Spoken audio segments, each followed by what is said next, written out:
Imagine a state spending billions on armies and armies of guards to protect its funds. These armies keep sleeping while custodians loot state funds like enemy property. This is not a fiction, but a bitter reality for Multan Electric Power Company, MEPCO. MEPCO custodians and guardians use procurement like a gun to rob and shift billions to their frontmen shown to the world as suppliers. The loot put in top gear after dumping the utility deep in bankruptcy years before its silver jubilee. This rampage of public funds continued while over a dozen armies of watchdogs and regulators costing billions to the nation seen nowhere. MEPCO, a story of rise and fall, corruption rising, MEPCO falling.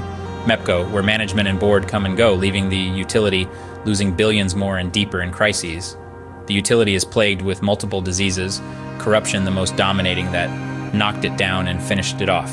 The utility is like a dead patient whose continuous external support is threatening breakdown of whole system. Rise in tariff and subsidy has not only become unsustainable, but a serious threat to state financial sovereignty.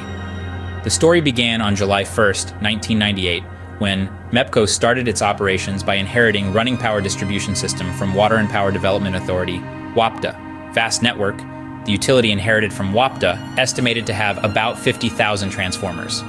These transformers, some of them are 40 years old, are still working. In fact, these old transformers are standing against total collapse, poor quality transformers, bought later on, especially after 2012, posing to the system. Calculations based on actual record of last 16 and a half years puts transformers' total procurement of 24 years ending on June 30th, 2022 at 458,000. On the other hand, MEPCO having only 224,000 transformers on its system at the end of 2022 is mind-blowing. 234,000 transformers are missing. Further dive in the record is shocking. The number of transformers not reaching MEPCO actually jumps to an alarming 284,000, with cost close to rupees 70 billion. This is one side of the story, the other is equally catastrophic. MEPCO purchased, especially since 2012, junk in the name of transformers at gold price. Most of these did not reach. Those reached played havoc with the utility.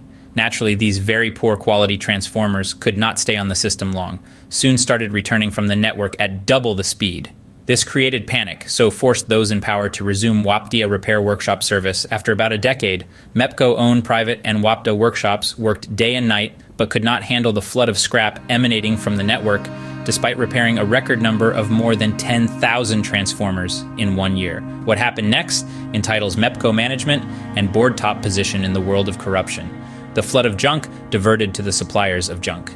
Even Pakistan enemies would have thought 100 times before awarding repair contract to the suppliers of these substandard transformers. MEPCO board approved repairing contracts with the suppliers of these transformers without a question. Now, two stream of contracts, one for new transformers, other for their repair. A firm most favorite to MEPCO management and board was under investigation of NAB, National Accountability Bureau, on serious charges of making transformers from scrap. No business with this most favorite firm for 2 years made those in power impatient, so decided to write to and seek NAB permission to resume business with it, which they got, and celebrated opening of another avenue to make money. This permission to resume business with the firm was in fact addition of the dirtiest chapter in the ugly book of corruption. Now purchase order after purchase order for new transformers, work order after work order for their repair, new junk at gold price, repaired at diamond. Just a small example explains how permission to resume business with this firm used to empty MEPCO coffers. Record is pointing to a plan to buy 130 repaired transformers as brand new. A tender to buy 130 brand new transformers floated without any justification whatsoever. Almost a dozen firms buying bidding documents. Only this favorite submits the bid and is made to run away with the contract. Repaired junk at diamond price. What followed leave even the most corrupt far behind. Record suggests only 150 million out of 1,500 millions drawn from MEPCO spent on the utility. It's not the transformers that did not reach MEPCO. Meters, poles say the same story. Millions of meters, hundreds of thousands of poles procured but never received. Payment of over 4 billion for power purchase without getting a single watt is a confirmation of corruption ruling MEPCO. These cases are certificates of total breakdown of all systems and controls and complete collapse of all regulatory and accountability institution.